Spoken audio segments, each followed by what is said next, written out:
চাকরি প্রত্যাশী আমার ভাই ও বোনেরা, আশা করি আপনারা সকলে ভালো আছেন, আমিও ভালো আছি। এখন বিষয়বস্তুটা হলো, সকলে অবগত আছেন যে বস্ত্র অধিদপ্তরের অফিস সহায়ক পদের পরীক্ষা আগামী 29 তারিখ হতে যাচ্ছে।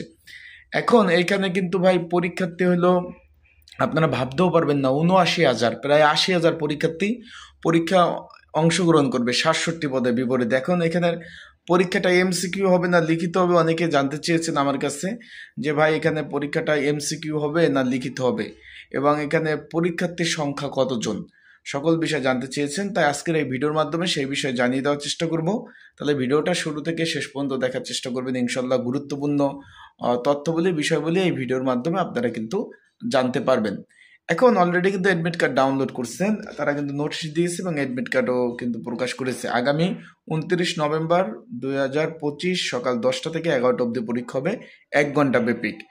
এখন যারা পরীক্ষার্থী রয়েছেন তাদেরকে বলবো যে ভাই এখানে পরীক্ষার্থীর সংখ্যা হলো একজন দুইজন না, পরীক্ষার্থীর সংখ্যা হলো 79,000, প্রায় 80,000। একটা পদের বিপরীতে প্রায় 1200-র উপরে পরীক্ষা অংশগ্রহণ করবে।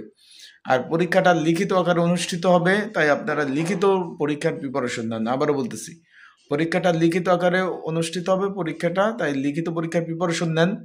এবং লিখিত পরীক্ষার যে সাজেশনটা রয়েছে, যদি আপনাদের কারো প্রয়োজন হয়ে থাকে যে ভাই আমার সাজেশনটা প্রয়োজন আছে, তার স্ক্রিনের উপর হোয়াটসঅ্যাপ নাম্বার রয়েছে, ডিসক্রিপশন বক্সে নাম্বার রয়েছে, এই নাম্বারে আমার মেসেজ করতে পারেন, যোগাযোগ করতে পারেন। মেসেজ করে যোগাযোগ করে আপনারা কিন্তু এই সাজেশনটা সংগ্রহ করে নিতে পারবেন। আশা করি বিষয়টা বুঝতে পারছেন। আর এখানে পরীক্ষা ঢাকাতে ভাই, আপনারা পড়াশোনা করে, আবারও বলতেছি পরীক্ষা ভাই ঢাকাতে, সেজন্য বলবো যে পড়াশোনা করে তারপর পরীক্ষার হলে যাবেন। পড়াশোনা না করে ভাই পরীক্ষার হলে গিয়ে কোনো লাভ নেই, পাশ করতে পারবেন না। আবারও বলতেছি, এখানে ক্যান্ডিডেট বেশি, পরীক্ষার্থী বেশি, তাই আপনারা অবশ্যই যারা পরীক্ষার্থী রয়েছেন পড়াশোনা করে যাবেন।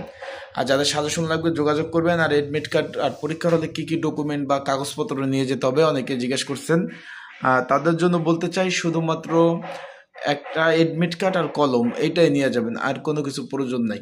আশা করি বিষয়টা বুঝতে পারছেন, শুধুমাত্র এডমিট কার্ড আর কলমটা নিয়ে যাবেন, আর কোনো কিছু প্রয়োজন নাই, এটা নিয়ে কিন্তু পরীক্ষা দিতে পারবেন। তো সকলে ভালো থাকুন, সুস্থ থাকুন, চোখ রাখুন আমার ইউটিউব চ্যানেলে, ফেসবুক পেজে আপডেট তথ্যগুলি জানতে। আসসালামু আলাইকুম।